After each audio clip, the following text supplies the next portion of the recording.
Well, welcome, ladies, to the Man Plan Workshop, the Encore, and I'm really excited about bringing this wonderful content to you because I know it's going to empower you, and it's going to give you some awareness and some aha into some areas that might be blind spots for you, which I think is so helpful when it comes to dating and relationships, because we don't know what we don't know, right? There's that mirror, but we don't always look in it to notice what's coming up for us. And I want to just give you more expertise in navigating dating and relationships, especially now at the beginning of the year. It's a golden opportunity. We're all excited about creating something fabulous this year, me included. And so let's ride that wave of the energy that's in the world right now and make it happen for you. And I want to just real quick share a little bit about my journey. My first husband was unfaithful, and his betrayal really shattered me. I don't know if you can relate to that. It's really like you come apart in a million pieces. And after my divorce, and it probably felt more betrayal because of the betrayals I experienced in my childhood. So I experienced betrayal in my marriage. I'd already experienced betrayal in my life. So it compounded it, which made it, a catastrophe for me. So after my divorce, I felt like I'd hit rock bottom. I was really embarrassed. And I'm not saying everybody's embarrassed when you get divorced, but that's how I felt. I felt embarrassed, like ashamed that I was a failure. I was heartbroken, and I was trying to rebuild my life, and not just for myself, but for my kids, because I wanted them to see me happy and strong. But deep down, I felt lost, and the mother that they had witnessed was broken, and I wanted to really become a better role model for them and for myself. So I started dating again, but it didn't take long for me to realize how much I was struggling. Every rejection felt so personal. I remember arguing with a man that called me after a date about something that happened on the date. We were arguing on the phone. So I've been there, done that. And I just couldn't remember, I couldn't figure out what was wrong with me. Every connection just made me feel more and more alone. And I kept asking myself, what's wrong with me? Why can't I figure this out? So I was stuck in a cycle of disappointment. I couldn't see a way out. But here's the thing, the struggles were my wake-up call. They forced me to take a look inside, because after my divorce, I just started dating and doing what most people do, just getting back out there. But when I hit all those problems, I realized that there was more to dating that I needed to discover, and I needed to feel more empowered and aligned with who I really, or at least was becoming. And that's what I want to share with you today, how to break out of that cycle and start creating the love story that you deserve. The funny thing is, though, what happened, I couldn't find anybody to guide me through the process. This was 13 years ago, and maybe even 14 when I moved to La Jolla. I was looking for a coach. I'd already done a good amount of therapy, and although I think that's great, it's all the therapy is great, but I didn't want to do any more talk therapy. I'm very action oriented, and I wanted some action. And so I decided to become a coach for women just like you. I decided to be that person that I needed to walk through this journey. So, and now, of course, I'm happily married to Michael, and I'm here obviously to help you do the same. Why am I still doing this after being married happily for 10 years? I have financial stability and security with Michael. I also have done really well in my business, and so I could really just retire. And I tried to retire a couple of years ago. Not only did I get bored, I just felt that I couldn't quit this calling, that it was not just being a coach. It was more of who I really am, a leader, someone who wants to empower and champion women. I've always been like that. I used to beat up boys on the playground that picked on all the girls. I always was a protector for women. I'm just wired that way. And I found it very hard to step away from. So I finished my book and decided to jump back in wholeheartedly. And I'm so glad I did, even though I've worked like, like around the clock for the last couple of months, even on my vacation, doesn't matter, because I am so happy doing it. And so the experience in dating after my divorce helped me to discover how men see us differently than we might see ourselves. That's why I created that How Men See You quiz. I don't know if you've taken it, but it will help you with your self-awareness. So I chose these 3 identities to use in the quiz that I see continuously within my community and the women I've coached and been in my programs, but there's so many more. So if you've taken the quiz, I chose the 3 identities were the perfectionista, the damsel, or the seductress. So if you've taken it, the quiz, if you have one of those identities, I'd love to have you drop it in the chat. I would love to just let me just get rid of that. See, perfectionista. Ooh, I love that. So I think all of these identities are really powerful. There is nothing, this isn't a negative thing. We develop certain qualities and personality traits. And I've played all these roles and all these identities, and you may have too unknowingly. The seductress, I've been the seductress, really be using my looks and my charm to get what I want. And that worked really well to an extent, but I could come off shallow. And at that time I actually was really shallow. And I'm not saying that's really a bad thing. I just didn't know how to have any depth. I hadn't learned that yet. And that's that self-awareness piece. So I was cruising along playing that role. The damsel, I love the damsel. She is very receptive. She really knows how to get her needs met from men, especially. Sometimes can come off a little too codependent, a little too needy, which can push men away. But men absolutely love the damsel. I'd say out of all 3, they probably choose the damsel because it triggers their, now I'm not saying you should become a damsel in distress, but we have a little bit of that in all of us. But the qualities that she possesses, the receptivity that a damsel possesses is very enticing to men. And then, of course, a perfectionista, she's got it all together. And she's very powerful, usually a leader, organized, sufficient, and might even feel like she doesn't really need men, but wants one. And men really like a woman that's all together. I mean, that's the total package. But sometimes it can come off as too controlling because when we're in that perfectionist mode, we feel like we have to control to feel safe. Like as long as we're in control, then everything's going to be okay. But sometimes that backfires because men want to lead, and it's hard to let them lead. And so identities, they're like roles that we play, we take on. They shape how we see ourselves and how others perceive us. And so they influence the energy that we project and the way we show up in relationships. And they determine whether you attract the love that you deserve or they keep you stuck in limiting patterns. So when we play these roles or live by our identity, we're really not being authentic. So as I work with women, sorry, I just have like one of my eyelashes has, there we go. As I work with women, I see how the roles we can play can sabotage our love life. A career woman might be an overachiever, treating love like a goal, or an independent warrior struggling to let a man contribute. And a stay-at-home mom can fall into an overgiver role. And that's what I did when I was in my first marriage, neglecting my own needs and or identify with the this lost, like identity lost caregiver feeling.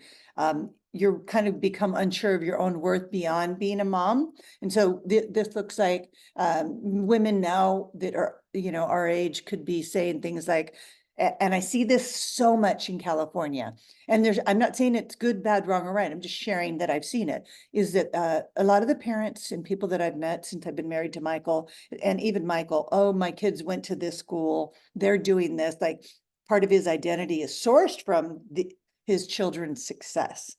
And so that's interesting, right? It's not totally authentic, but I'm not saying it's good, bad, wrong, or right. It's just what people do.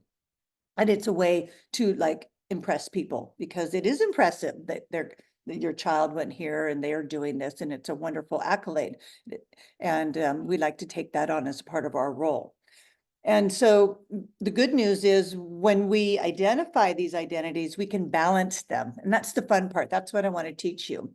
By keeping the strengths like drive, nurturing, and caution, and pairing them with confidence, self-love, and boundaries, we can align our authentic selves. And that's when we become magnetic and start attracting the kind of love that we truly deserve. I just want to make sure there's nobody waiting in to come in. Oh, there is a few. Okay. So the downside is when we cling to the identities, whether they're shaped by society or our past experiences or a need for validation. So like in the case of sharing your children's accolades, maybe that you like the validation that comes with that, giving value. There's nothing wrong with that. It feels good to create value for yourself, but it keeps us from being authentic. And I know because I've been there. I used to play this validation role with my first husband, who had a lot of wealth, and it wasn't mine. But since I was married to him, I began to identify with it as, our home in, in Aspen, or these things. And even when I got divorced, I would hear myself say, yeah, I had a home in Aspen, or we have, and I would still talk like that. And I would hear it and go, oh, this sounds horrible. But I didn't feel like I was valuable without it. And it took some time to drop that identity. But the truth is, the disconnect holds you back from the love and the relationships that you picking deserve. up, please. Shift happens when you let go of labels and align with your authentic self. So when I made that shift, my energy changed and I began to attract the kind of love I really wanted. So I want you to ask yourself and put it in the chat if you're comfortable. Otherwise, just write it down. What identity might you be clinging to that's keeping you from showing up as your true self? This is just some self-reflection without judgment. It's not good, bad, wrong, or right. It just is. So what identity are you clinging to that's keeping you from showing up from as being your true self? Keeping a tree, right? Because one time I picked up something that I'm no longer using. Mute yourself. I hear somebody talking in the background. Where is the link to the quiz? Okay, I'm going to drop the link into the quiz right now. I actually would prefer you don't take it, because let me just see where did that, because obviously if you take it, you will, I'm going to have to pull it from somewhere else. Let me just grab that, because I knew you were going to ask me. Okay, here it is. I got it.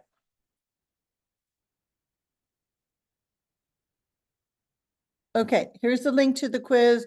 If you click it, it will open up into a new browser. And if you could just wait, you don't really need that information right now. If you could just wait to do it after, you'll have it right there. Okay, so that you don't lose track of what I'm saying, because it can feel a little complicated, because I'm going to get into the nitty gritty, because I really want you to understand it. So after my divorce, I realized that I was, and hopefully you dropped your identity in that you've been, and you can make up a word for it. It doesn't have to be the damsel in distress or perfectionista or the seductress. Could be the warrior or the leader, or whatever it is that you feel that your role that you're leading, you're playing.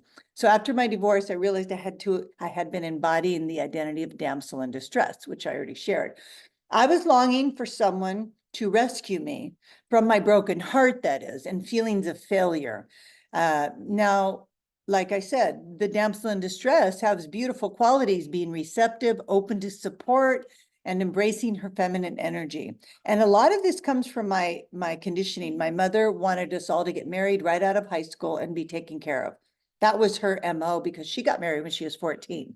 So she's just thinking, that's what I want for them, which was just, if you can imagine, she actually convinced my sister to do it, but I was very resistant to that idea. I was like, yeah, I think I'll pass.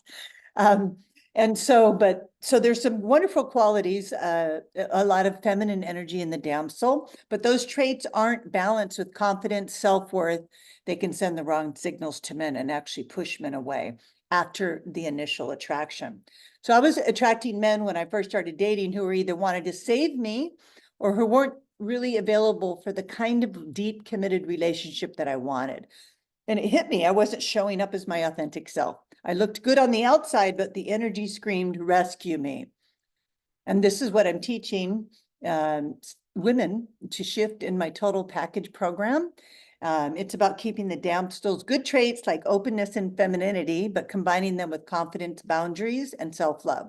And that's the magic formula that draws the right man, one who's ready to meet you at your level and build the love you deserve. When I made these shifts, I stepped into my power and finally attracted Michael, who is so different from my first husband. He is like polar opposite. And it was interesting that I thought that I was going to attract a man like Michael when I was younger and first getting married. Michael would never have been interested in me in the way that, in the identity that I was showing up when I was looking to get married in my younger years. It's so interesting. And so I shifted so much that I attracted such a strong alpha man. And I know that you can do the same with this information. And I'll tell you more about the total package at the end of the call. So I'll let you know when I'm going to share about it at the end. Though if you're not interested, you can drop off. And if you are, you can stay on, okay? So the reason why we often can't see the identities ourselves, but men can, and that's the part I really want to stress to you, it lies in the nature of self-awareness versus external perception. So this is the difference between understanding yourself from within and how others perceive you from the outside, the external perception. And here's why men see these. Here's why they can see these identities. There's 5 reasons I'm going to go over right now, and you might want to write these down. So we live in our own heads. We're so close to our thoughts and emotions and experiences that we often miss how to present ourselves to others. Men, on the other hand, interact with us at face value. They see the energy and traits we project outward, not the inner dialogue or intentions behind it. So not the inner dialogue or our intentions behind it. And that, so why can men see this? Our blind spots. So this is the second one. Our subconscious habits and behaviors shape how we come across, and we don't always recognize them. These blind spots can create an identity that we're unaware of, but men pick up on these things through our actions, through our words, and through our energy. And this could be like the seductress. We come across in a way that we think is very enticing for a man, but we don't recognize through our action, words, and energy that sometimes that could be a little too much, or we come off a little shallow, or not seeming that we're interested in something more long-term because we're all caught up in that sexy energy. And so that can backfire. And men can see through that, especially the ones that are looking for a committed relationship. And so the third energy that men can see is energy doesn't lie. The way we feel about ourselves, our confidence, our fears, our doubts show up energetically, even if we're not consciously aware of it. Men are naturally attuned to this energy, often more than we give them credit for. So this could be like the damsel energy. We're not aware of how they're tuned into the kind of the downside of those traits. The codependent tend to be codependent, tend to look to them to make us happy. Those kinds of beliefs that that can push men away. And the fourth is men experience the result, not the intention. I really like that one. Men experience the result and not the intention. While you might think you're showing confidence and independence and warmth, a man might experience it differently depending on your tone, your body language, or your vibe. For example, what feels like high standards to you might come across as unapproachable to him. That's where the perfectionista shows up. You might seem unapproachable, but you really, in your mind, you just have high standards and you want a quality man. And the fifth one is cultural and social filters. Men and women interpret behavior through different lenses. So men experience and cultural conditioning, men's experience and their cultural conditioning can shape how they perceive the qualities like independence, nurturing, and seduction differently than we intend to express them, right? A conservative man might find a damsel in distress more appealing than a seductress or a perfectionista. And that could be hypothetically, he's very conservative, and maybe his mother was a housewife, and so he's going to be drawn because of his cultural conditioning to that personality type, and the damsel would fit that perfectly. Over some really sexy, gorgeous woman, he would pick somebody maybe more plain, but she fits into his conditioning. And that's why when some men ghost you or some men don't call you back, it's just not necessarily about you. They have their own conditioning and their own experiences culturally. And even though you may look like on paper that you're a perfect fit, there's something in their past experience that doesn't trigger that for them. They're Can you looking repeat the first one? or whatever. And so that's why self-awareness and understanding how you're being perceived are so important for you to have the success on and offline. Self-awareness. So write that one down. And I want to help you to align with the message that men actually receive. And that's what I want to teach you, and obviously make them commit to you. And so anyone have any questions on what I've covered so far? What was the first one? Well, I'm just going to accept all that are waiting. Okay, what was that? Go ahead. What was the first one? The first, The first, you gave named 5 points. What was the first one? go back. The first one was, I'll go over those. We live in our own heads. And the second one was blind spots. The third was energy doesn't lie. The fourth was men experience the result, not the intention. And the fifth one is cultural and social filters that men have that are different than women's social and cultural filters. Does anybody else have a question? I'm just going through the chat to see if I missed any comments. Okay. The quiz was never posted. You said you posted the quiz. It's not up. Oh, okay. Well, thank you for sharing that with me. Let me see. You know what? I think I was just sending it to one person and sending it to the group chat. Thank you for letting me know. Okay. Are you able to access it now, Lori? Okay, great. Okay, I don't see any other questions, so I'm going to move on.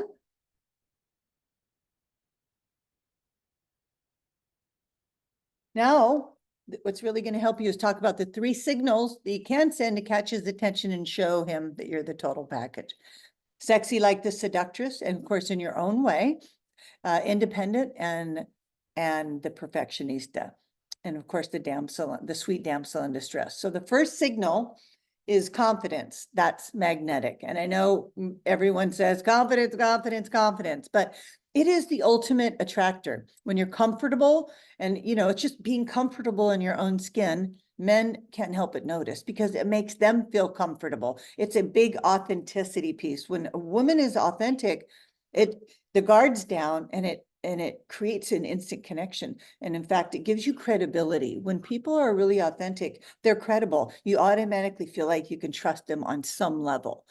And on a date, I'll give you an example. So instead of over explaining why you're single, own it with grace. You can say something like, I've taken time to build a life I love, and now I'm excited to share it with someone special. So asking if you're single can be really triggering, especially for me. At the time when I was dating, I would get really triggered by that. Why would I get triggered by a simple question if I'm single, or if I'm still single? But because I had all this unresolved hurt about the shame and embarrassment and all that I shared earlier, and why what happened in my divorce. So of course, when they asked that, all that came back up because I hadn't done that work to heal it. And so let's go. The second signal that you can send is the feminine energy speaks louder than words. So true. So the feminine energy, as you know, is that warm, inviting. It creates a sense of safety for a man. It's not about being passive. It's about softening your approach. For example, instead of texting, why didn't you call me back? Or I didn't hear from you yesterday, which could put him on the defense. You could say, I love hearing from you. It makes my day. That's it. And then he's going to be like, oh, I should do that more. So it's going to keep things light and playful and encourage him to step up without feeling pressured. The third signal is be a mirror of possibility. Be a mirror of possibility. What does that mean? So a man falls in love with the vision of what life with you could look like. When you embody joy and excitement, he starts to imagine a future with you. For example, on a date, I talk about something I'm passionate about, like, I love traveling. My dream is to visit Tuscany someday. What about you? So you're sharing your dreams. Or I love playing the guitar. I love working in my garden. I love whatever it is you love. Sharing something with him invites him to see himself as a part of your journey. I recommend sharing something that maybe you saw in his profile that you have in common. That would be even make more of a connection. Like, I noticed in your profile, you love traveling. My dream is to visit Tuscany in the next couple of years. What about you? So that would bring you even closer to him. So the 3 signals, confidence, feminine energy, and embodying possibility, create this magnetic presence. And when you combine them, you attract the kind of man who's ready to commit. Now, I want to give you a simple attraction tool that will change the type of men who are drawn to you. It's called self-alignment through clear boundaries and high value energy. So I know that's a mouthful. I'm gonna actually drop that into the chat because I think it'll help you. There you go. This is the soulmate attraction tool. Soulmate attraction tool. So here's how it works. 1, self-alignment. When you know what you want and what you stand for, that means really getting clear about what you want, where you are, based on where you are today, not where you are. Even last year, you've changed. What you want changes and becomes clear to you every day. So you have to constantly, might be always evolving, but know what you want, what you stand for. If you're dating for a commitment, dating for fun, dating casual, you don't want to bend those. You naturally attract men who are going to align with your values, because if you're clear, the men that say, oh, I'm just dating casually, you're going to have no problem saying, oh, well, enjoy that. I had that phase, but I'm already through it. I'm on to the looking for a committed relationship phase. That's how I would say it to a man. If I got on a phone call and he said he was dating casual, I'd say what he's looking for. Then I would say, oh, that's a fun phase, but we're not a match. So do you see how light-hearted and fun you could make it? Because then he's probably going to be on like, wait, I do want to go out with you. But you don't have that in common. So this is to make the point, you really have to align your values. So if he says I'm casual dating and you want a serious relationship, really important that you state confidently that you're looking for something meaningful. The right man is really going to respect your clarity. So self-alignment through clear boundaries and high value energy. So clear boundaries. It's so important. I talk about boundaries a lot. Setting boundaries shows that you value yourself, which inspires and respect and attraction from men. People are attracted to people that are clear on where they end and you begin, because it makes people feel safe when we have boundaries. So, for example, if a man cancels plans at the last minute, instead of brushing it off or acting like it's fine, you could say, I understand that things come up, but I value my time and I prefer plans that are honored. Let's reschedule when you're sure you can commit. Now, it seems really scary to say something like that, but has anybody ever said something like that to you? What is the feeling that you get? You're like, you feel bad that you canceled and you really want to do better. It inspires you to do better. And men really love this respectful type of tone, as long as it's delivered in the right tone, because he's gonna step up. Men actually are looking for you to hold them accountable so they can become all that they can be. When women make exceptions with men and allow them to treat them poorly, they just continue to do that. But if you hold the line, they will step up, because they all want to do better. And they're going to commit to a woman who makes them work for it and holds them accountable. So this is the beginning of doing that. They like to be challenged in this way. I know Michael does. So going back to this attraction tool, self-alignment through clear boundaries and high value energy. The third one is radiate high value energy. You need to radiate that. When you take care of yourself and focus on what makes you happy, you become naturally magnetic. When I'll give you an example in my own life. When I go and play pickleball and I come home, I am just high energy, and that's a physical energy. But more than that, I just feel so good that I was out doing something for myself, something that I love. I play with other women and I come home and I'm on cloud 9. That creates a magnet. Michael loves to be around that type of energy. So put it in context for dating. Instead of worrying about why he hasn't texted back, shift the focus to yourself. Do something that brings you joy. So if he hasn't texted back, I put on a 30-minute yoga class online and I just do it right in my office. Or you meet a friend for coffee, go to a matinee, indulge in self-care, go take a bubble bath, refocus your energy on you. Wherever you focus, expand. So if you're focused on him not getting back to you, it just grows and becomes, bigger. If you just focus within, it's going to reflect that in your energy. You have to prioritize your happiness and radiate that confidence and fulfillment. The right man is going to notice this vibrant energy. It's going to feel drawn to you, and he's going to feel your high value presence. He'll want to be a part of your world. That's why you're doing this. He's naturally just going to want to be a part of your world. And so I want you to just make a note right now where you feel like you might be falling short and what you're going to work on after this workshop. And if you want to drop it in the chat, it's just like help you to hold yourself a little accountable. And again, it's not good, bad, wrong, or right. No self-judgment. It just is like, oh, I feel like I can work on this area. I tend to get caught up in the text. I'm going to make a mental note and change that behavior because it's really, really exhausting when you're looking at your phone every 5 minutes, isn't it? And we all get into that. Question in the chat. Thank you. Let's see. Setting boundaries has always been hard for me. Good boundaries, good boundaries. Yes, they are hard because they're scary because we think that we're going to push people away with our boundaries. And so it's a practice. And I don't really see a question in the chat. Mine starts out with I'm 70. Okay. Thank you. You know what? I was looking at another window, so I've got it. Thank you. I want not only a committed relationship, but one that leads to marriage. Good for you for claiming that. Men that age group mostly don't want that. Well, I wouldn't say that. I would say it would be 50-50. I wouldn't say mostly, only because I've worked with so many women that have gotten married. For example, I'm working with a woman right now who's 69 and the boyfriend she's dating is 78.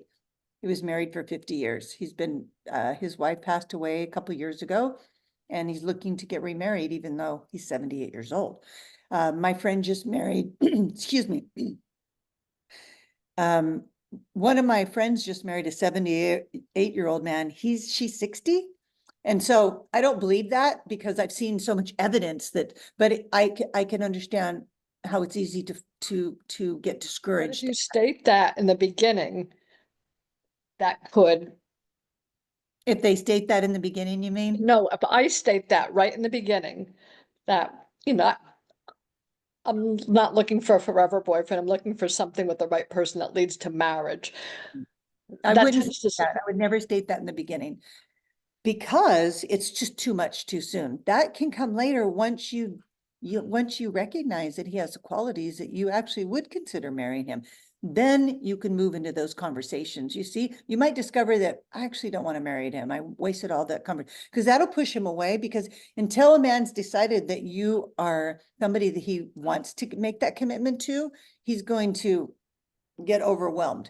So I don't want to say it's a gamey. It's just there is a time and place to introduce that conversation. When Michael was on the phone with me for the first time when we had our phone call, I said, so what are you looking for? And he said, a committed relationship. And I said, me too. Great. So I kept talking to him, but I didn't say marriage or anything because I wanted to meet him. I wanted to see if I was even interested in him beyond the phone call. And then, of course, on our first date, the first thing he said was, I'm never getting married again. And I'm like, good to know, I'm not going to marry you. So we kind of laughed it off, but I was really triggered by that because it caught me off guard. But then I looked at his lifestyle and his friends. And after that evening and everything he shared, he was married for 25 years. His partner's been married for 30. All of his friends are married. He seemed to be a one-woman type of man. And he was in a relationship before he got married. He was in a relationship after he got divorced. I was thinking probably going to end up getting married again. I'm going to see how things unfold with him. And then I did. And then down the road, I expressed a desire that that's what I needed to feel safe with him. And so he agreed. And here we are. So let me finish reading your question. Scare men off that way. Okay, well, I didn't finish reading it. So now you know why. Because it's just a little too much too soon. You just need to soften it a bit. I don't want a forever boyfriend. I don't blame you. I've never been married and I want the level of commitment with the right man. Good for you to own that, Lori. That is awesome. I'm telling you, I am coaching a woman right now who is dating. She's never been married. She's 69, who's dating this man who's 78. And I'm working with her and she's made it. I know her intention is to get married. So I'm working with her on a step-by-step basis to make sure that she handles herself in a way that leads to him taking that seriously. When do you bring it up? After you invested your feelings and then you find out that they're not on your page and then you have to break up with them? When do you bring it up?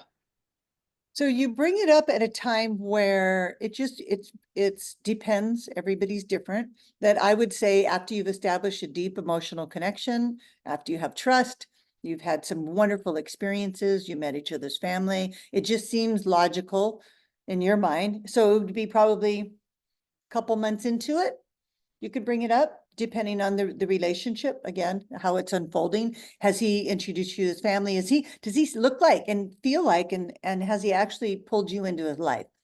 And that's when then the conversation just makes sense, because you're already just almost like practically married, right? Then you're going to learn about things. He's going to be talking to you about making comments about his divorce or whatever that you can talk to him about, because later on in the call, I'm going to talk to you about how there is a point in the relationship when you can guide the relationship to the commitment. Now, I'm not saying control, very different, but there's things that I did that I knew what to do to guide our relationship to the place where I could get Michael to commit, because he'd expressed that he didn't want to get married again. He was very wounded. He lost a lot of money. He lost a lot of faith in his community in terms of their divorce was very public. So I could see why he was gun shy, but then I also knew how to guide him into that, that wanting that with me. So it's nuanced. So I hope that helps you, Lori, and we'll talk a little bit more about it. Okay. So boundaries, making time for dating. I'm too much of a workaholic. I put others and families' needs first. Yes. And I hear you. And I just hope that you are committed to making that shift this year, because there is really time to take care of yourself. And it's just a habit that you form not doing that. And for example, I used to go to the gym as soon as I wake up, I'd get up, feed the dogs, go to the gym, come back, start working. I don't do that anymore. I decided it's just not serving me. So now I wake up, I play with the dogs, I work out at home, right here in my office. And then it just feels easier. I don't have to rush to the gym and rush home. And when you go to the gym, you have to get all dressed up. Even though you're just going to work out, you still have to do your hair. And so I learned how to save some time, so I had more time to nurture myself. And then I don't start working till 11. The morning time is for me at 11 o'clock. I work till 11 till 6. So anyways, I changed my schedule to accommodate more self-care, and I'm so glad I did. Okay, let me get back to what we were talking about here. All right, so now so we just left off with make a note of where you're falling short and what you're going to work on after this workshop. And again, it's not good, bad, wrong, or right, but self-awareness is how you make those shifts in your behavior without judging yourself. It's like, oh, I'd like to have a different experience, so I'm going to shift this. That's what it feels like. That's what it sounds like. Not, oh, I can't believe I'm doing this again. That's just being the critic, right? So let's go through the make or break behaviors that can either boost your chance or sabotage them completely. So the first make or break is leading with confidence. So you're going to hear this a lot, the confidence. Confident woman knows her worth naturally attracts quality man. Confidence communicates that you're secure in yourself and don't need external validation to feel valuable. So validation, that's when we seek to create value from others. And that's the way we objectify ourselves also. So when we seek to get value from others, we're actually turning them into an object. They're not a person anymore. They're just an object that we're going to try to get a need met. That's why it's so dysfunctional, that external validation. And the break is self-doubt or over-apologizing. Constantly apologizing or second-guessing yourself sends the signals that you lack self-awareness, which can push men away, or even worse, attract those who don't value you. I know we all tend to sometimes apologize where we don't mean to. Sometimes I'd say, I'm sorry, when I meant to say a thank you. I'm like, where did that come from? That self-doubt. So for example, you're on a date and the waiter brings the wrong dish. Instead of calmly addressing it like, you know, asking for what you want, you say, oh, I'm sorry, it's not a big deal, never mind. And you just eat what he brought you because it looks good and you're like, I'm fine with it. It might seem polite, but the signal that you're sending to the man that you're with on a date with is you're afraid to speak up for yourself. So a confident alternative would be, excuse me, I think there's been a mix-up. Can I get the dish I ordered instead? And you can do that with a smile on your face. And they probably want to take that dish back to the kitchen because it probably belongs to someone else, right? All right, so the second make or break behavior, setting healthy boundaries, expressing your needs, and establishing clear boundaries shows respect for yourself, and it teaches others how to treat you. This is why it's so critical. It creates a healthy dynamic with men that they respect and admire. I mean, John Gray, in one of my interviews, said, you've got to train your men. The whole interview was about training men. And he said, men are like dogs. This is quote, men are like dogs. They need to be trained. In other words, what he was saying was, we want to know what the rules are so that we can follow them because they do want to make us happy. So what are the rules, Jackie? And so if you don't tell them what your rules are, that's your boundaries. They don't know how to make you happy, and they don't learn to respect you. So the break in this scenario is over accommodating or people pleasing. So you're sacrificing your needs to keep the peace or please him can make you seem inauthentic, and it devalues yourself in his eyes. Remember what I said, how he sees you as different. You think you're doing a great thing. You're devaluing yourself in his eyes. Like getting your own door or trying to pay the bill, splitting the check. Another example is if a man texts you late at night and instead of setting the boundary because you don't really like it, you're always replying immediately because you don't want to miss anything. Even if you're tired or busy, you're like, oh, I got to get back to him. So what this teaches him, again, you're training him, it teaches him that your time isn't valuable. Instead, you could reply saying something like, hey, I saw your text this morning. I love chatting with you, but I usually wind down earlier in the evening. Let's catch up at an earlier time. Wink. You always soften it with that wink. And he'll be like, okay, I won't text her too late. And you could even go a step further is the next night when normally he would text, you could start off a little earlier, like at around 7. How'd your day go? That would start off the evening text so you could end by 8 and be in bed by 9 if that was your bedtime. All right, the third make or break behaviors is radiating joyful feminine energy. So men are drawn to women who are happy and fulfilled on their own, as we already discussed. So when you radiate joyful energy, you become magnetic and irresistible to him. The negative energy, the break or complaining, really pushes him away. It's that negativity or focusing on what's wrong creates a heavy draining energy and repels quality men and undermines your ability to build a positive connection. I remember in a group setting, I was up skiing with my Michael and his family. We were all sitting at a table at a beautiful restaurant at a beautiful ski resort, and our food was taking over an hour and it was packed. And of course, everybody was starving, so everybody's getting hangry. Like, and everybody at the table was complaining but me, because I was watching this and it was really, I was just so frustrated because I thought, I mean, these people, we have it all. Here, look at here, we're sitting, and how entitled, and we have the audacity to complain. I know they're all doing the best they can at that restaurant. And so I turned to everybody and he said, stop complaining. And everybody was shocked and looked at me. And they said, this is a boundary, but I wasn't thinking it through. I just did it. I said, you guys, look around, look around. I mean, there were snow-capped mountains and beautiful people and beautiful food and a beautiful fireplace everywhere. And I go, look around, stop complaining. The food's going to be here in a minute. And they're like, oh my gosh, thank you, Jackie.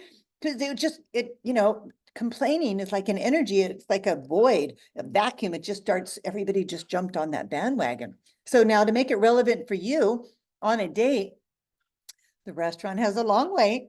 Instead of brushing it off, you can say, like saying something like the people at the table, this is so annoying. I hate waiting. It always happens to me. You can, instead of creating that negative vibe, you can say, wow, looks like they're really busy tonight. Let's use the time to chat. I've been curious about your travel stories.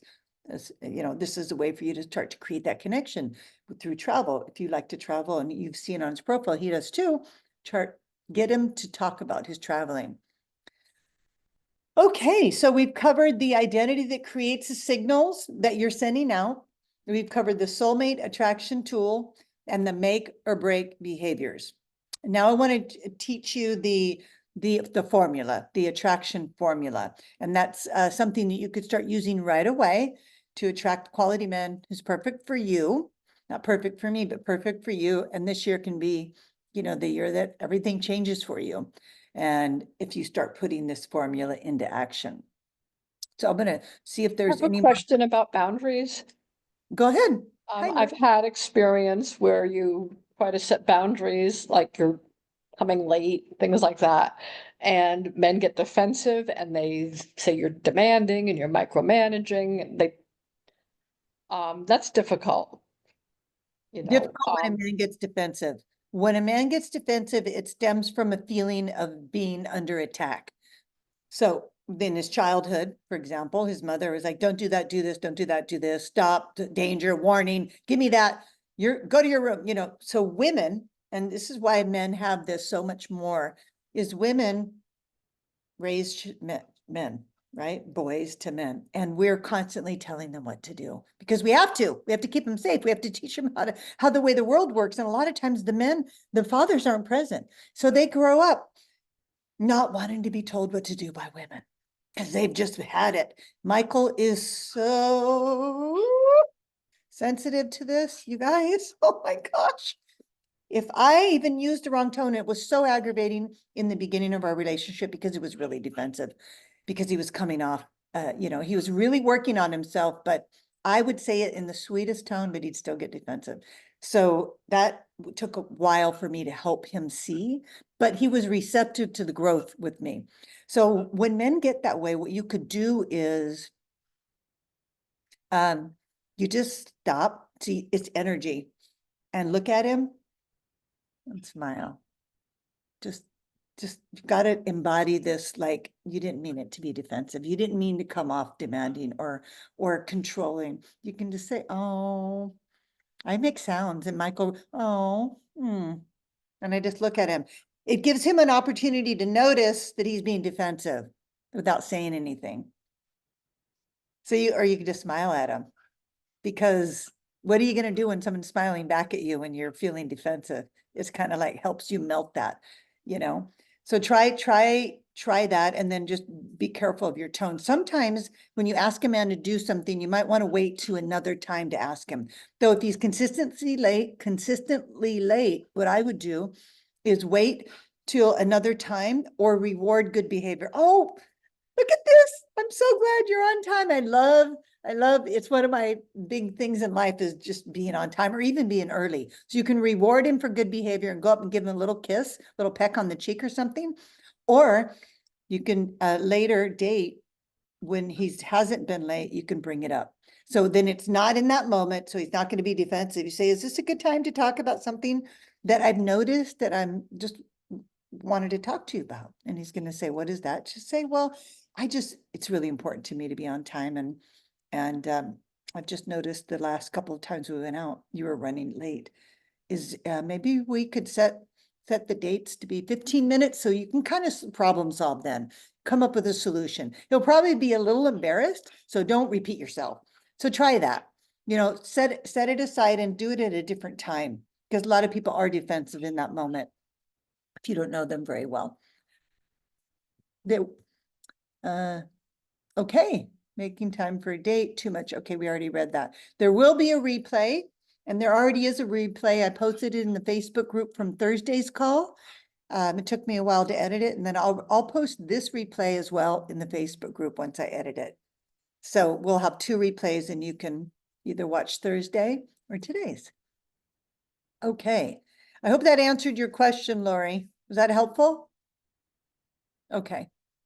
So let's go over the soulmate attraction formula. Then we're going to jump into the workbook, and then we'll complete the call. So embodying the secrets to love. That's the soulmate attraction formula. And I really like formulas. I like strategies. I'm very goal oriented because I'm a boss lady. So that's why I like teaching classes like this, because I really do believe that we do need a step-by-step plan. Now, we don't want to clue them in on that we're following a step-by-step plan, but it can be very confusing and overwhelming to figure out what's going on. So I feel that having the successful steps is very helpful. I wish I had them when I was single and dating. And so this is a 4-step simple approach to attracting the right man, but here's the key. It's not just about knowing the right formula, it's about embodying it. Everything I teach, you learn it, and that gives you intellectual knowledge, but intellectual knowledge is useless unless you can apply it. That's empowerment, the application of all the knowledge that you have. And that's where it gets, where the translation gets lost. So we're going to learn to embody it, make it a part of our consciousness by practicing it, like riding a bike. Practice, practice, practice, and you go get on your bike, drive your car. You don't need to relearn it. It's a part of your consciousness. In fact, you ever driven someplace and you get there and you're like, I don't even remember driving through the bridge. You don't have to. Your subconscious mind, the driver of your subconscious mind, the car driver already knows how to get there. You don't need to think about it anymore, right? This is what embodying means. And again, I'm going to share with you about the total package, but in the total package class, I am going to take these principles, and each 5 classes is going to help you embody each one of these, the formula for success. So know your value. That's step 1. Know your value. When you embrace your worth, you stop chasing and start attracting men. A quality man is going to be drawn to a woman who knows she's a catch and isn't afraid to show it, hence holding boundaries. So here's an exercise. Right now, all you have to do is write down 3 qualities, so you can all jot this down, that make you an incredible partner. What 3 qualities, just real quick off the top of your head, make you an incredible partner? That is your foundation for attracting a man who sees and values you. So I'll give you an example. One client wrote, I'm kind, adventurous, and emotionally supportive. Owning these qualities changed the way she showed up in conversations and the way men responded to her, because she embodied those qualities, and that gave her the confidence and gave her value, and men responded well to that. Now, the second part of the formula is embody feminine energy. And it heard me talk about this at least a dozen times already. So feminine energy is the art of being receptive, warm, and magnetic. It's not about doing more, it's about being more. And I'm going to drop that in the chat because I want to make sure you guys really take that to heart, because this is such an important fact about feminine energy. It's about being present, about being in your body and aware in those moment to moment. This is where it's so important when relating to men. You want to exude openness and confidence in your every interaction. You can only do that in the now. If you're in the past or in the forward, in the future, futurizing, you're thinking, you're not in the moment embodying. So the exercise that'll help you with this is when you're on a date, or just actually imagine you're on a date, that'd be easier. And he offers to choose the wine or suggest a location to go. Instead of hesitating, just right away respond with warmth. That sounds perfect. Thank you for taking the lead.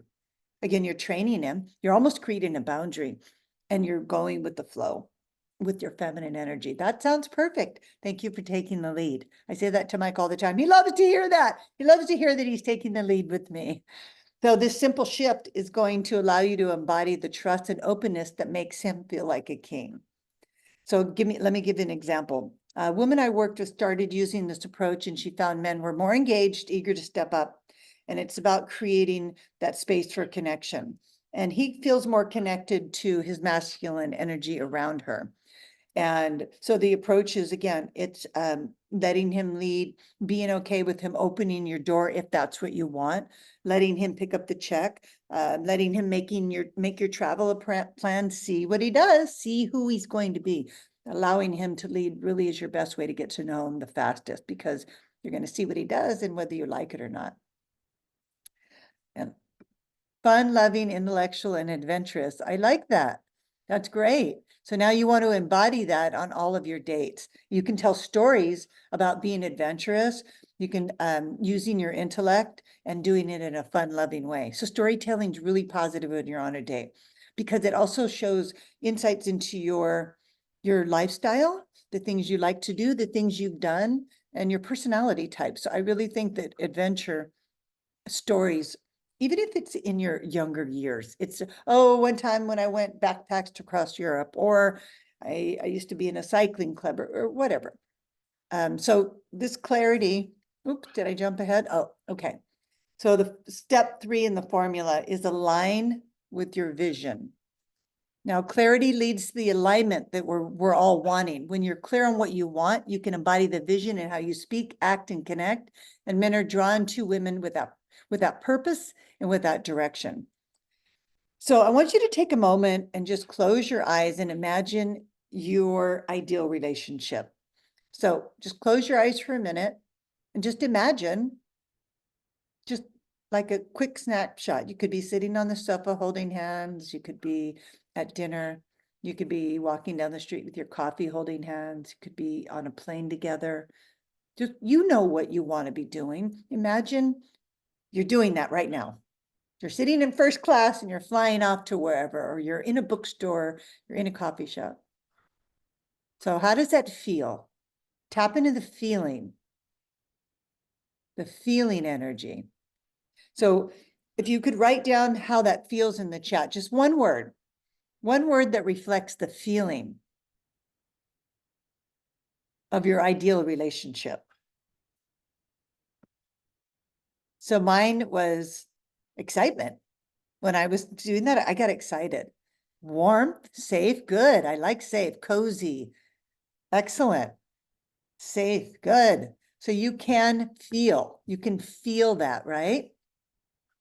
Now, that's how powerful vision is. You have to embody this safe feeling, this warm, cozy feeling that will draw a man to you. So if you can start to embody that feeling, that's going to create that energy that is going to put you in alignment, because that's your vision. Your vision is to feel cozy, to feel warm, to feel safe, to feel excited.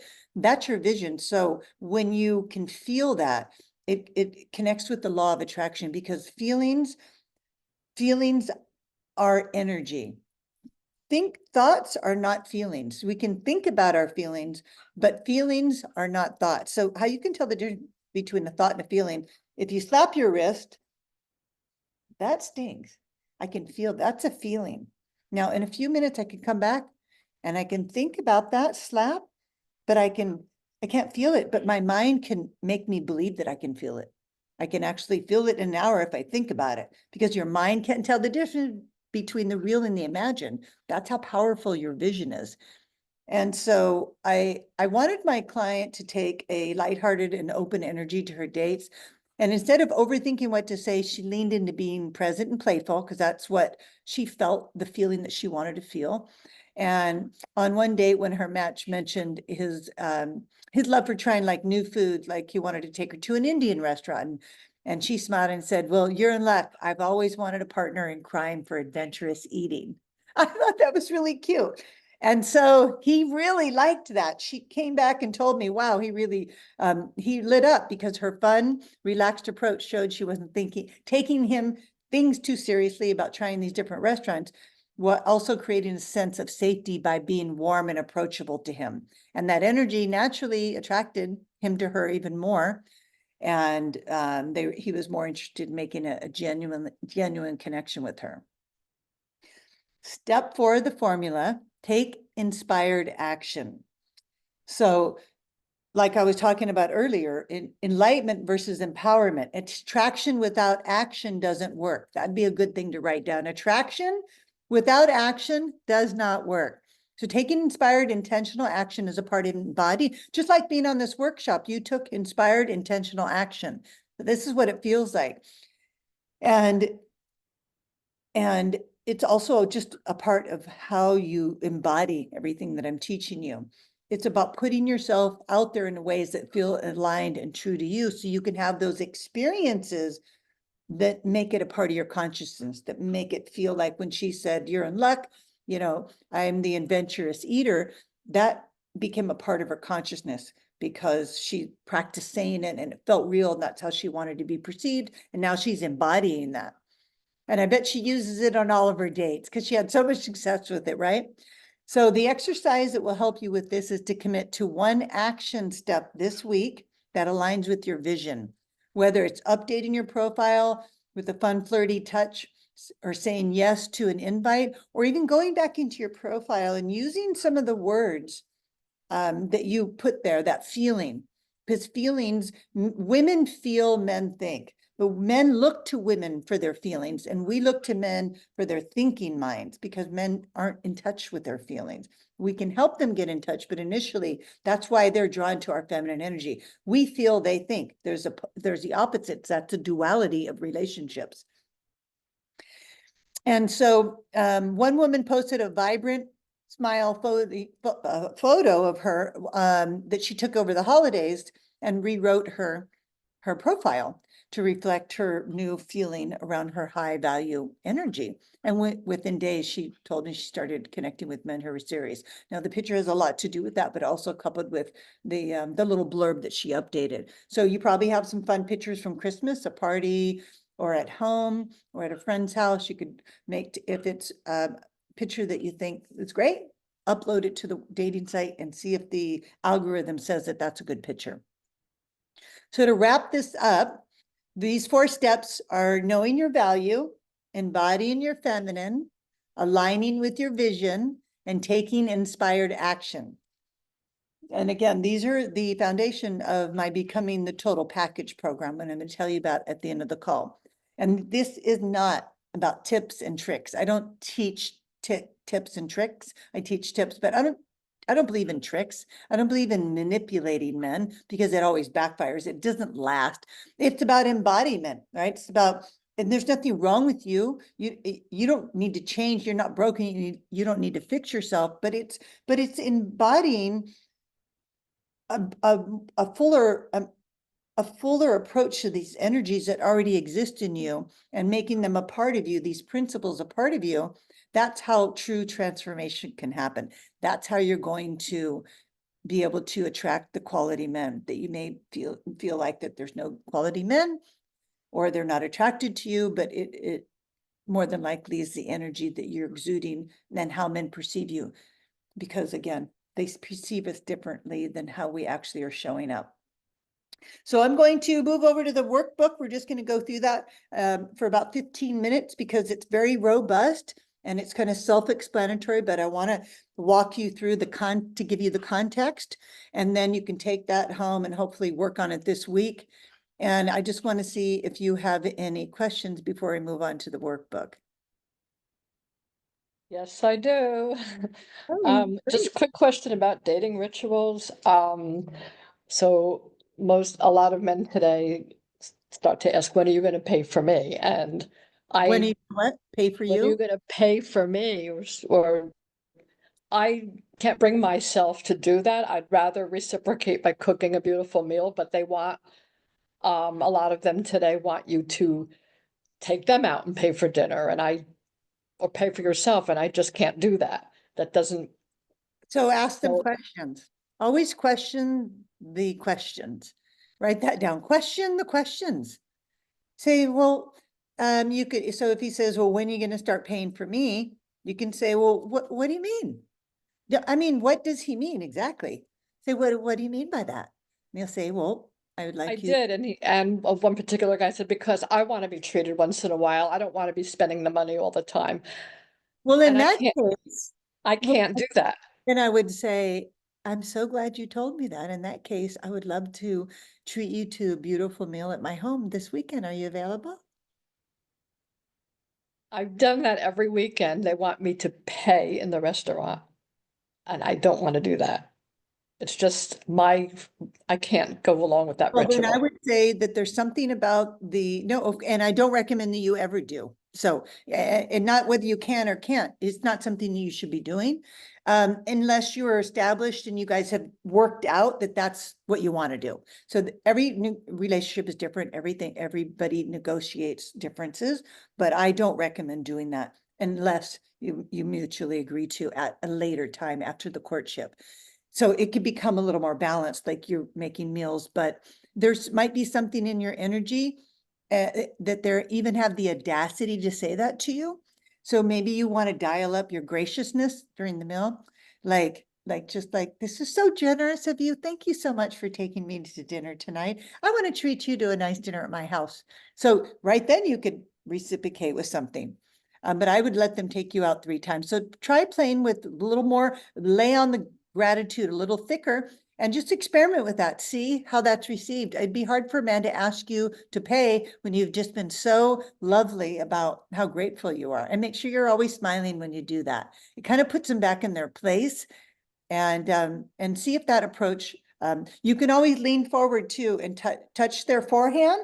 Touch is very powerful. So not because their hand's a little more intimate. It implies like a relationship, but you can just lean forward and put your hand and just lean forward and say, thank you so much for taking me to dinner. It was really, really a treat. You're just so generous. And I can't tell you how much I appreciate that. I'd love to take, and you don't even have to offer anything, but if you want to, you can say, I'm going to make you a beautiful dinner next week if you'd like to come over. So sometimes men don't feel appreciated because they're on the dating treadmill and they're buying a lot of meals, but that's what they signed up for. And so, don't feel like you triggered into action. We have to pull out your credit card. And if you're noticing this a lot, watch what you're ordering also, don't hold back, but don't order the lobster.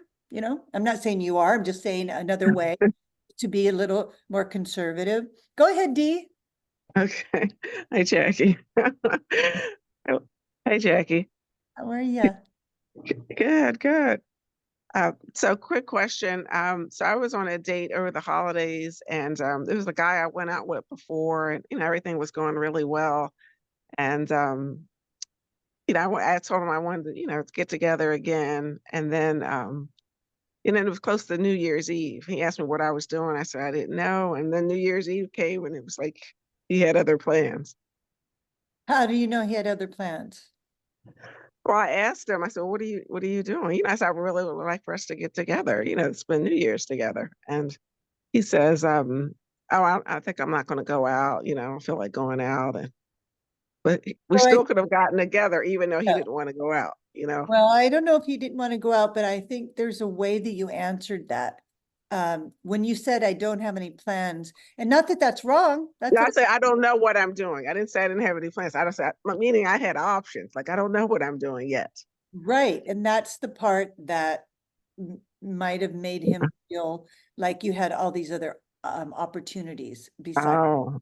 So when a man says, so do you have plans for Super Bowl, for the whatever, you can say, what do you have in mind? You just drop Right. you, assuming they're asking you out, make it easy for them. Men are so insecure. We don't even realize how insecure they are. They don't want to get rejected. So he avoided rejection. You could have spent, so it's like, what do you have in mind? And then if he doesn't, he's quickly going to come up with something. Or he's going to say, oh, I was just, I actually don't want to go out. I was thinking of staying in. I was just wondering if you're going out. Then you could say, well, you want to stay in together. There's nothing wrong with saying that. Oh, okay. But he might not want to go out. And then, well, do you want to stay in together? Then he says, no, I want to be alone. You say, okay, sounds kind of depressing. Right. I respect that. So, and don't take it personal. I don't know. Maybe somebody died on New Year's Eve one year. Maybe, I mean, you just don't know why people are until you know them, right? So we have to stay on the assumption. Does that help? But yeah, but I've gone out with him several times before. He wasn't like my first date. And then New Year's, he didn't wish me a happy New Year. I reached out to him, wished him a happy New Year. Are funny. New Year's I are know. like the mistletoe. It's like Valentine's Day. It's like, ooh, I know. I might have to, do the kiss might mean more. It might mean more. And Right. yeah. So and then the other thing, Jackie, did real quick, he has an iPhone and I don't. So like you can do liked and loved, and I'm sending text messages and then there's nothing, no conversation. And I want feedback, So he doesn't text? Yeah, he does. But he might ask me a question. I'm like, is that the opportunity to pick up the phone? Because I'm more of a talker than a texter. And I know you're supposed to match their energy, not say too much, and not say too little, whatever they say, volley it back to them. And so now the last thing he did was recommend a car place to me, and I thanked him for it. I told him I appreciated him, and he said loved with the response, and we haven't talked since. That was January 2nd. Lol, he said lol. Loved, the loved. You know how you do with Oh, okay. iPhone, you can Yeah, say yeah, liked, loved. right. And so he was saying, I love that you thanked him. He loved it. Yeah, and that was January 2nd. Here we are on the 11th. I haven't Right. heard from him since. And what is your relationship like when you go out with him? And you Yeah, said you used to go out with him and you went out with him again. yeah, I called him and we talked on the phone. He said he wanted to get together to connect. We did movies, dinner. We had a really good time. And I said, well, I look forward to doing this again. I enjoy spending time with you. I was very straightforward, like, and that, we've seen each other several times throughout last year. And, Does he you tell know, you he likes spending time with you and but looks? he didn't say that. So I want you to match his energy. I would not say Yeah. that to a man unless he says it to you. Okay, It's first. more of a me too. He says, oh, I like you. Me too. Oh, I like going out with you. Me too. I like spending time with you. Me too. Wait until they say it because now, Say it first, right, Jackie? yeah. And then you say, oh, I do too. I'm Okay. really It's like enjoying. it's like the L word, the love word. Don't say it first. Well, the reason why we don't say it first is because we need to find out how invested they are. If you say it Right. first, you never know if he likes you as much as you like him because you already told him you like him. Now he doesn't have to do anything. He's lazy. Men are lazy. You didn't Yeah, have to that's true. step up. So you wait for him to say it. And if he doesn't say it, then that also gives you information. Even though that Right. might be painful, at least you know. He's like, he hasn't really ever said anything like that. So he's friend zoned you. Yes, Yeah, exactly. that's a friend zone. Now you can bring men back from the friend zone, but you have to remain a little more mysterious. So I would not text him and just Mhm. remove your focus on him. No, it's not over. It's just not on right now. So let time go by for him to miss you or just feel like, oh, Okay. I wonder what Dee's doing. He will. He'll wonder as long as you don't send any more messages. He's going to, Right, I haven't. and he's going to wonder. And then, just take it from there. It kind of almost like hitting the reset button and let him Right. ask you out, let him lead. That sounds nice and not overly enthusiastic because you've been more enthusiastic than him.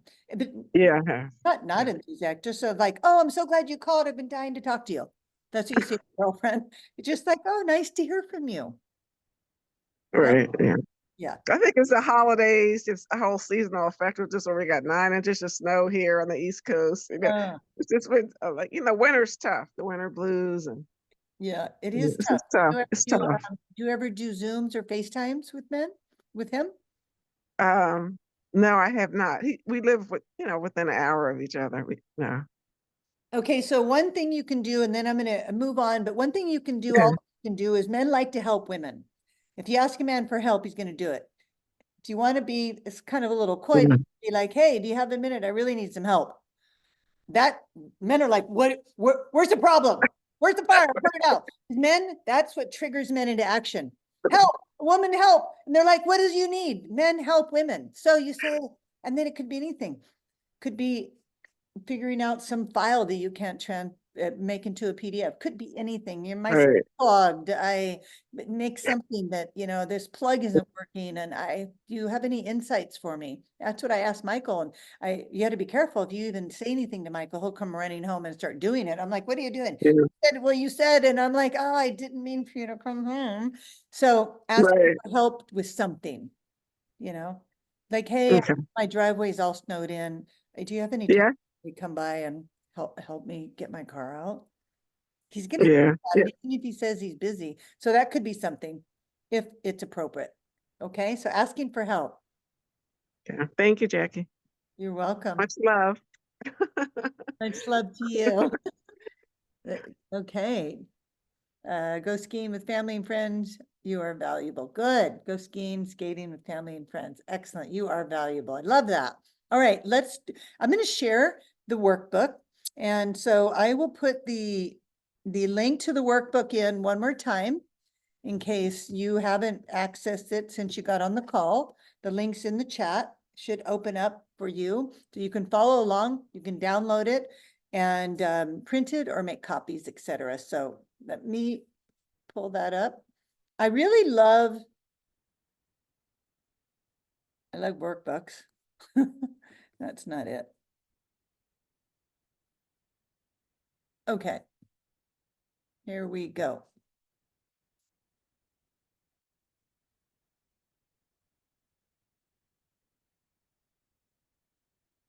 All right, so let me just get this so it's big enough for me to read. I kind of like gonna take you through the workbook. So we've got the table of contents, and the reason why I think workbooks are really valuable is because, again, when I started dating again after my divorce, I didn't have a system. I was using yellow stickies and I had 1,000 of them, or I'm exaggerating, of course, but 10 of them around my computer, and like blue eyes, blonde hair, and had a deep voice. And I was like making notes and pads of paper. And when men were talking, I was trying to write down how to keep track of all of them and what I was saying.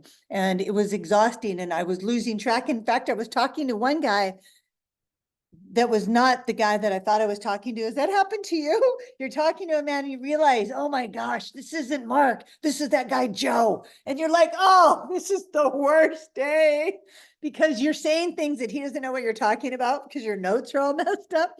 So I realized that having a plan and implementing that plan in a process really helped me stay out of overwhelm, and it helped me have the results. So I really started using these.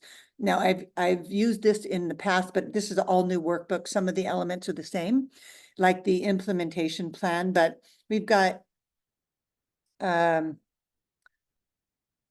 okay, this is the old workbook, and I am going to need to bring up the new workbook. Sorry about that, ladies. I had revised the workbook. I thought that would be better. And I'm just gonna have to take a minute to pull up the new workbook. It's gonna be real quick. I had a couple copies. I thought I deleted it. The other one, I had it a little out of order and it didn't flow. Here it is, one that I opened up. Okay.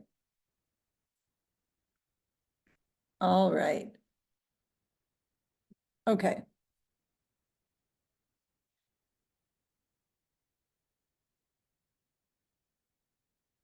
It's hard to find things. I don't know if, when you're working on Zoom and you're looking through a bunch of things.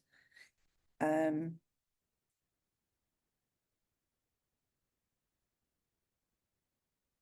plan workbook, PDF. The date is the 10th. I need the one from the 11th. I can just do recents. Let me just do recents in my Adobe. Okay, here we go.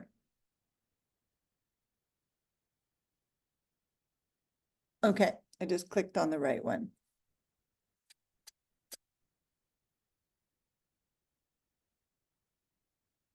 All right, this is it. Here we go. Thank you for your patience.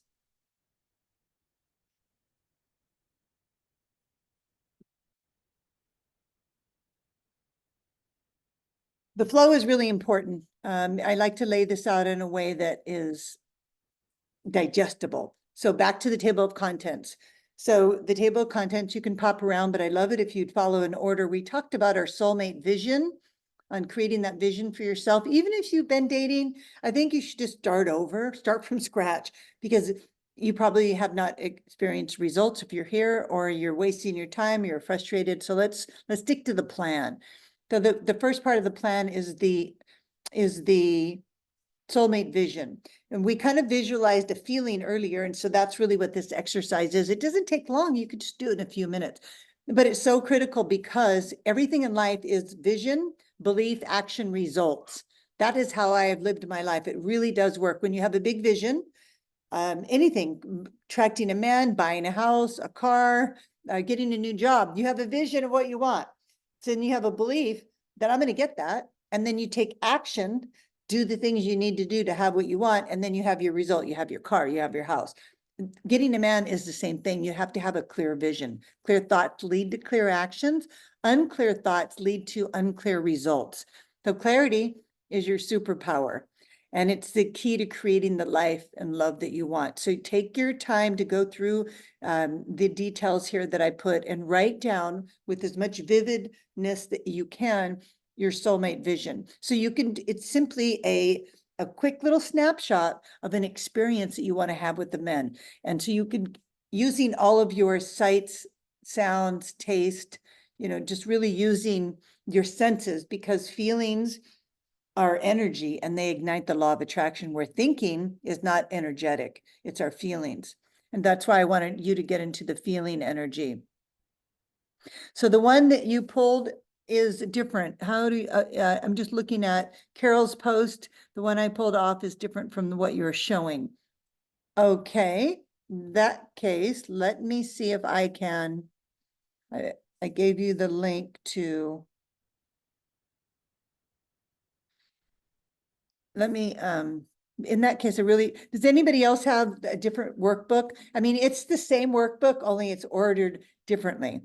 So with that, what I'll do at the end of this call, I'll give you the link. For time's sake, I don't want to search for it, but it's the same workbook. I just reordered it so it flowed more for the sake of the call, and I did that this morning. So I'm sure you'll find everything in it, and then I'll send you the correct link. The next part is what you want and why you want it. The why is like the root system to your tree. If you don't have a deep why, your vision's going to blow over with the strongest wind. Your why really cements you to stay in the course until you have what you want. If you don't quit, you won't fail. It could take longer than you'd hoped, but you will not fail. You will succeed. And so my why was, I wanted my kids to see me happy. I wanted to heal those and clear up my history that I had with my ex-husband. I wanted to become the woman that I knew I was capable of being, but hadn't demonstrated to those people that I shared my life with up until that point. I was bitter. I was angry about my divorce. I was angry about my husband cheating. So I had a lot of work to do. So my why had a lot to do with how I wanted to be perceived and the kind of man I wanted to attract. So just create, your vision, and then tap into why you want your soulmate, why you want that vision. And that's going to help you to stay the course. And okay, let's move on to the man plan process. So a process is a series of steps that lead to your expected end result, your desires. And so I've created this step-by-step process, and you may have already done a lot of these things, so you can but I would still take a look at this process and see if there's areas that you've missed. You can go back and perfect a little bit. And so I've made these 3 phases, and I've given examples of what, if I was starting over, and in some cases, here's what I recommend that you do since it's the new year. If you have a profile and it hasn't been working and you're really frustrated, what you can do is completely delete your profile. And I only recommend deleting it is if you're going to start over. You would have to change your email address. So you always want to have a dedicated email address when you're using the online dating sites, because if you join Match again and you're using your old email address that you used with Match, it's going to pull up your old profile and they're not going to let you delete it. So you want to just create all this new energy. So you'll have to use a new email address and then create a whole new profile. And that way you'll attract different algorithms and the different men. And so if you want to start from fresh, I really recommend you do it. It could be fun for you with all this new information. So who do I need to hire or partner with to attract in order to implement the plan? Phase 1 are all the things you might need to do, and depends on where you're at in your dating process. What tools do I need to acquire? And what things do I need to purchase or implement? There's like, for example, the sites, profiles, a computer professional profile shot. I can't overemphasize how important it is to have beautiful profile pictures. This blouse is a perfect color for an online dating profile photo, or even wearing on a date. Men love pink. They love red. They like vibrant jewel tones, red especially. So they like it because, well, men don't wear jewel tones. Most men don't. Not the kind of men you're looking for, probably. Or I can't really say that, but it's an attraction thing. So you want to, and if you're not going to, it's not in your spending plan to do professional photos, then I would spend some time on creating a photo that looks like this. I put a big lamp in front of you, there's a window here that's shining on me, kind of washing out a lot of the imperfections. And this is a great place to sit in my home where I could take a picture. There's nothing too revealing in my background, a piece of art, a couch, but you can't really see any personal effects. So this would actually be a good background that you want to make sure of that. So you can take your own profile shot, just put a lot of effort into it, hair, makeup, etc. And then what are the tools? So that's kind of the first part. And then I've given you a sample. So I filled this out for you to make it really easy. And then you'll just have to go through the process. I've given you a blank page also, so you can print these and do them every quarter, every 6 weeks. If you're feeling like you need a fresh start, you've lost track of what you're supposed to be doing, you don't have your strategy, go back to the drawing board, you'll have this workbook. And so basically I just kind of wrote out the things that in the first phase, the short-term phase that you want to do before you move on to the next phase, which is the dating. These are the things you want to do first before you start dating. And so like choose 2-3 outfits for dating. You never know. And I hope you expect that. You go online, you get asked out, he might say, hey, you available tomorrow night? You're like, I gotta go shopping, or I have to lose 10 pounds, or oh my gosh, I'm gonna run and hide.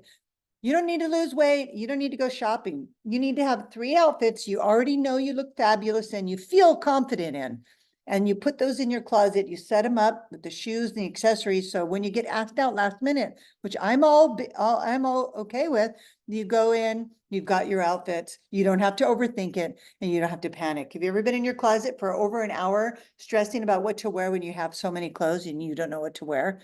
I do. That's what I do. I am so obsessed with this that I put outfits together and I take pictures of me in my mirror, and I have a photo album called Outfits on my iPhone. And before I go out with Michael, because I'm bad at this, this is one area that I do not excel. I always end up looking mismatched. So I go and I scroll through and I go, oh, that one. And I just put it on. So like today with this blouse, this is pretty. I'll pair it with my favorite slacks. I'll go take a photo because I got the jewelry and everything. And then this is a great outfit, but I wouldn't have thought of it. Like this shirt, this blouse is buried in my closet somewhere. So you could also take pictures and create an outfit album so that you're ready to go. So I really recommend you do that. So make sure you go through and fill this out, phase 2. We're going to talk about send 20 generator emails weekly consistently. So I make recommendations here. Verify the dating sites that are generating dates or switch to another one. Master the dating sites and use all of their extras. Let them choose the photo for you that men find most flattering. Even if you don't like, oh, men seem to like this photo, put it as your main photo. So take advantage of that. Take weekly selfies. If you're out with your girlfriend having a little glass of wine, have her snap a shot of you. You look fabulous. You had a beautiful restaurant. Take advantage of those opportunities. Even if you're dating somebody, you could send them a pretty picture of you. Men are visual. They like that. So these are the things that you can be doing short term. And then the next phase is rinse and repeat. There's so much value to rinse and repeating. And this is a thing where we all can self-sabotage. We try to move on to something different instead of perfecting or mastering what we've already learned. And so just go through the whole process again until it becomes natural for you, and until you embody becoming an expert dater, being open, having boundaries. This is skill set. Dating teaches you life skills. And unless you rinse and repeat these life skills, you won't lock them into your memory and you won't embody them. Rinse and repeat the generators. We're going to go through with their practice your responses to difficult questions. Practice detached dating, identify triggers and fears, see the patterns, manifest positive mindset. These are all things that you're going to be rinsing and repeating. When you do that, you are on fire. You're unflappable and you're unstoppable. And that's why the rinse and repeat phase is so important. And now I want to make sure this is big enough here. Okay. So again, I've got this implementation blank sheet for you because I want you to be able to print the blank sheets and then fill them out to your own so that you can have a process that you can follow so you don't go into overwhelm. So here's your blank sheet that you can just use. And I also laid out, I know I'm really into this kind of stuff, this graph for you. I'm very big on visuals, so you can even print this and put it inside one of your your drawers and your doors in your kitchen. And a way for me to memorize something is I would print something and put it in my kitchen cabinets, because I'm in there a lot. And I would open it up and I would read it, because there it would be. And that would help me to commit it to memory. I mean, it's like you have flashcards growing up, right? What's 6 times 6? 36. We all remember that because of the flashcards. In a way, you need to create flashcards for yourself until you internalize and emotionalize the content, until you embody it. And then it's just second nature. So here's this graph that I created. It just starts with your soulmate vision, and then it gives you your action steps. First part is your visibility. The second phase is detached dating. And then the third phase is mindset and habits.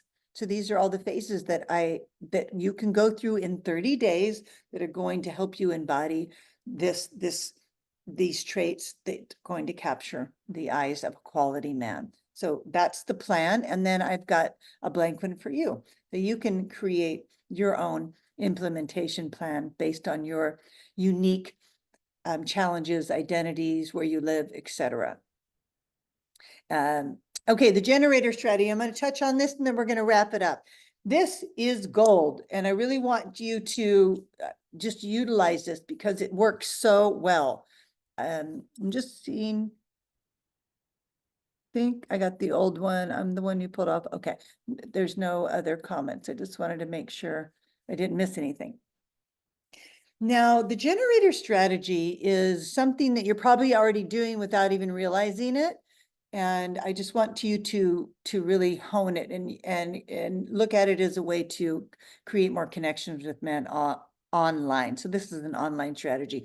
In the workbook, I do talk about meeting men in real life. And so you can go through and read that.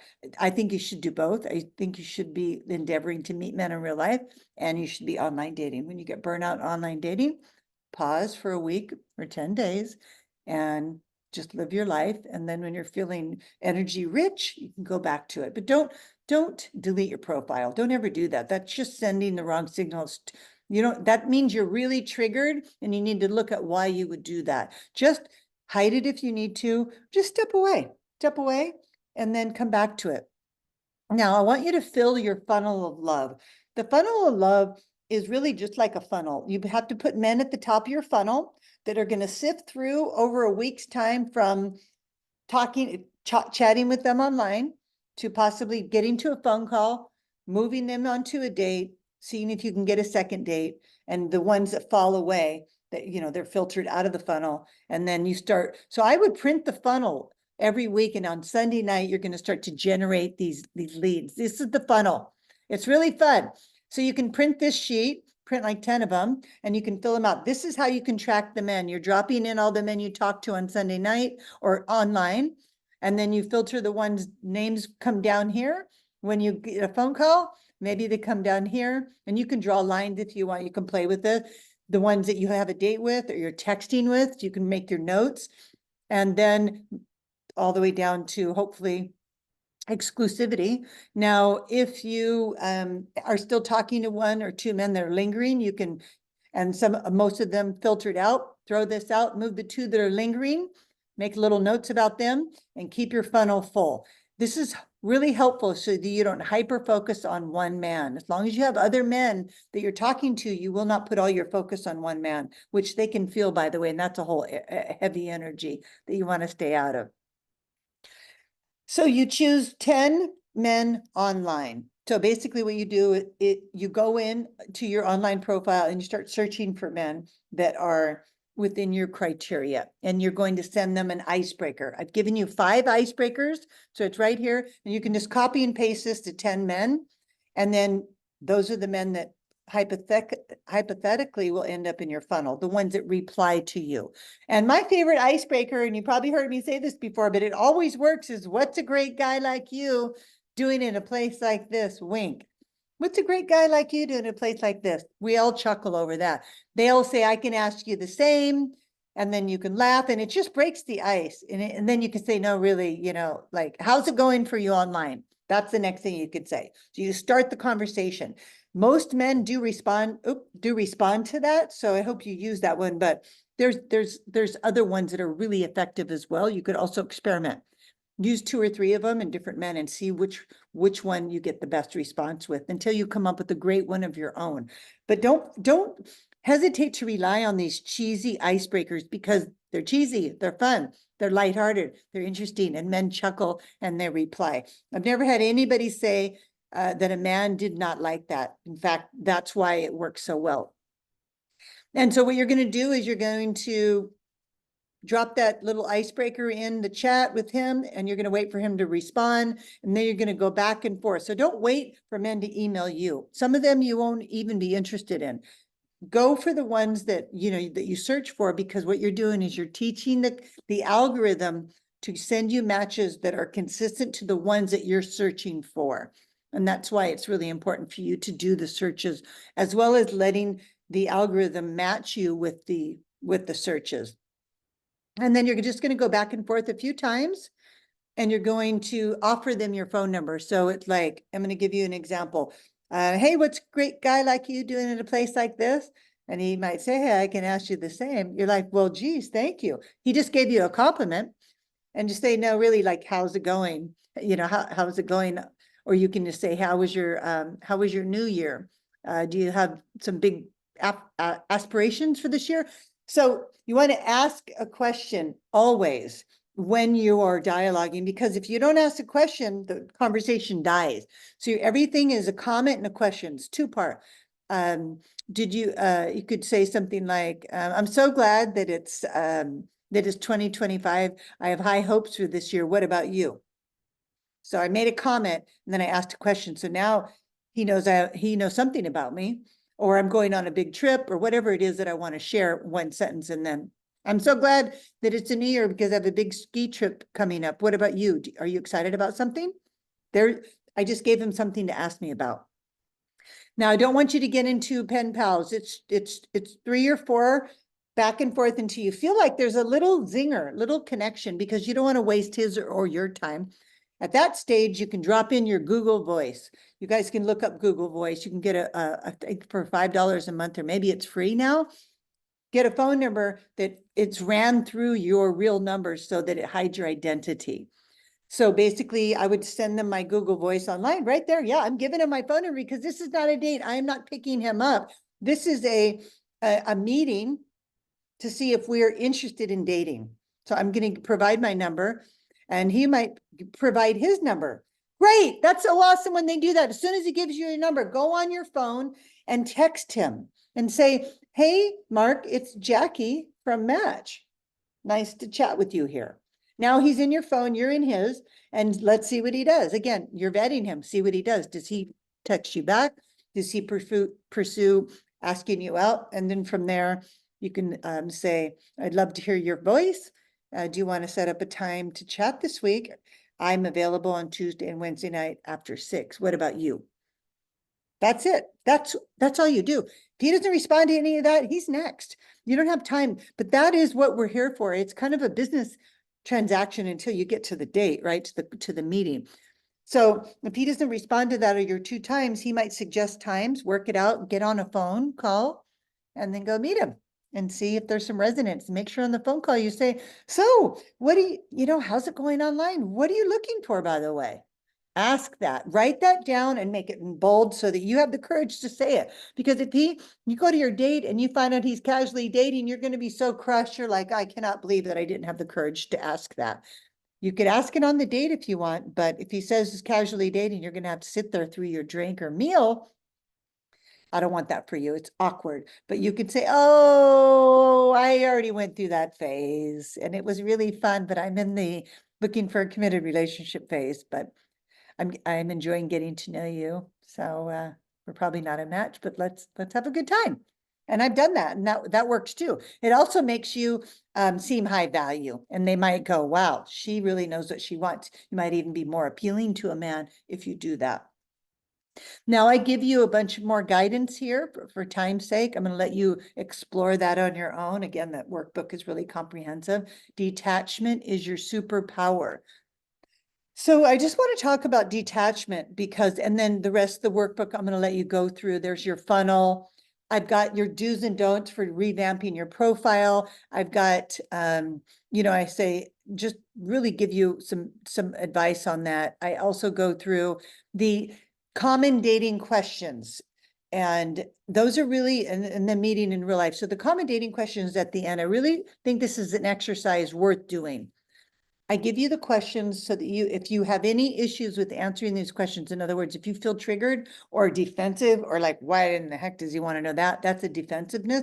It's probably because you haven't made peace with that answer. So Michael went through and wrote answers to these questions, what he thought would sound empowered. So you can tweak his answers because a man wrote it, but this is what a man hears and that he feels would be acceptable. So remember, we talked about how do men see you? Well, this is how a man sees these answers, these questions. I think it'd be highly helpful for you.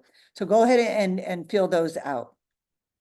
Now, before we, I want to talk about the detached dating while I'm in the background, just kind of moving some things around.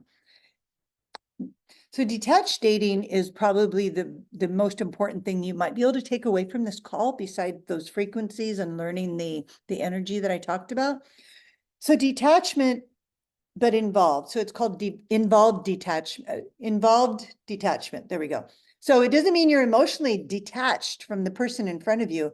It just means you're detached from an outcome, that you don't put your blinders on when you meet a man and you're like, oh my God, I have to have him. He's the one, I want to marry him.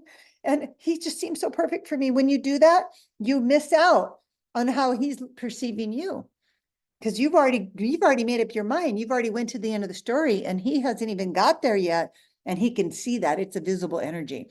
So it's kind of like this. I'll give you a visual. This always helps everyone. You have a cord, what's coming out of your heart, and it plugged into your belly button. You're all powered up. You're all self-empowered. All of a sudden you meet this guy you like, that cord flies out of your belly button and it goes straight to plug into him because you're so excited. Now he can feel that energy shift. He can feel that you're coming towards him more than he's coming towards you. And also it's kind of like a hose that's turned on high. It's just like all over the place, right? You're not grounded. You're not in your power center. Now you put all your eggs in one basket, and that is visible to men. That's why detached dating is so important, because when you don't detach, you may miss some red flags. In fact, that's the biggest problem with when you attach to someone too quickly. You miss out on the things that they're doing and they're saying. You're like, oh, that's no big deal because he seems so like the one. But it is a big deal, but you don't notice it because you're attached now. You got the blinders on and you only see him, and you don't see the other men in your funnel because they're not as cute as him or wealthy as him or available, whatever, because he's now done one thing that you've decided that that's it. And then he's noticed that you've decided it too. So he ghosted you.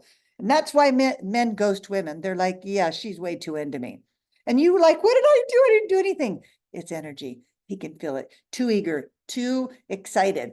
It's like, until he's proven that he's worth your time, you just, you're excited, but you have to be reserved about that.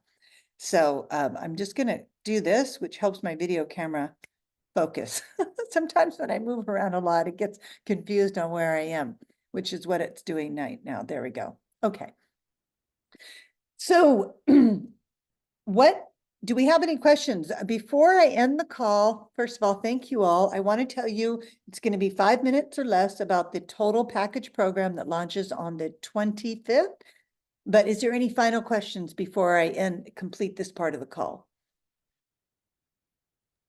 Can put them in the chat. Can you post the link to your latest workshop workbook? I can after I'm done with this part, because Okay.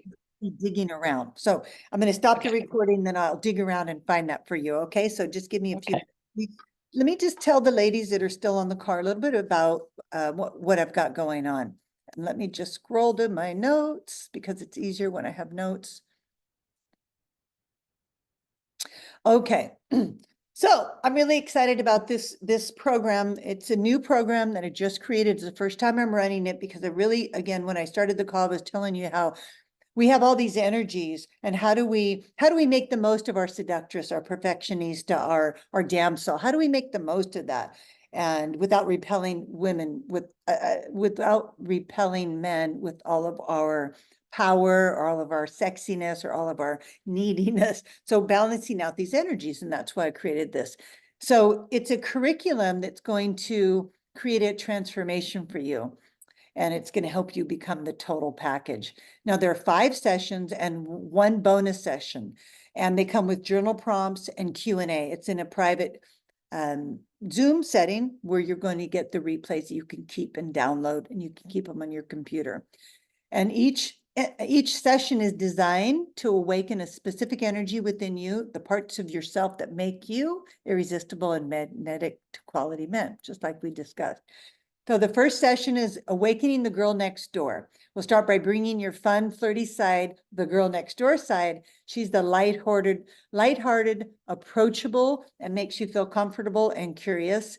It makes men feel comfortable and curious and makes them want to connect with you more. And you're going to learn how to communicate in this class. You're going to learn how to be more at ease without overdoing it. And that's going to create a quick emotional connection, which leaves him wanting more, wanting to see you again. The second class is Unleash the Seductress. And in this class, we're going to dive into that sexy magnetic energy, the seductress. And she knows how to use her loving gaze, which is what I'll teach you, which is really a superpower that we all possess, but we rarely use.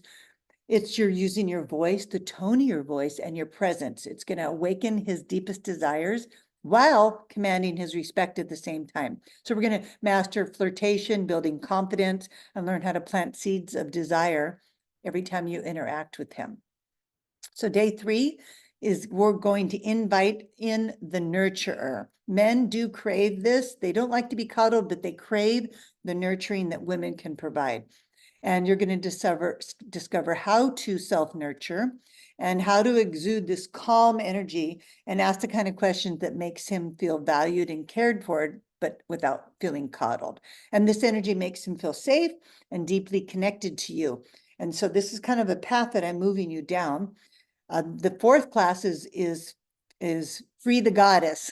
Free the Goddess. The goddess is different than the seductress. She's graceful. She's intentional, and she creates space for a relationship to grow. You'll learn how to guide him towards exclusive. Be quiet. You can learn, can you mute yourself? Thank you. You're going to learn how to guide him towards exclusivity. And so it's not controlling, but remember earlier in the call, I told you about there is a way to guide that process to exclusivity and create a connection that's really blissful. And it sets you apart from anyone that he's ever met. And I definitely am very good at doing this, and I can't wait to teach you that aspect. And then the final class, so there's 5 in a row starting on the 25th, Embody the Bride. So finally, we're going to bring all the energy together to get the bride energy. So you don't need to be a bride to embody the bride, but every man wants the men that you're dating, these potentials, the bride is everything a man wants in a forever partner.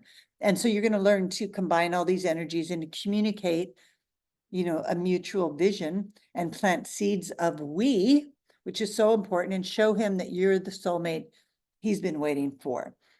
And so those of you who sign up before Monday night at midnight, I have a fast action bonus.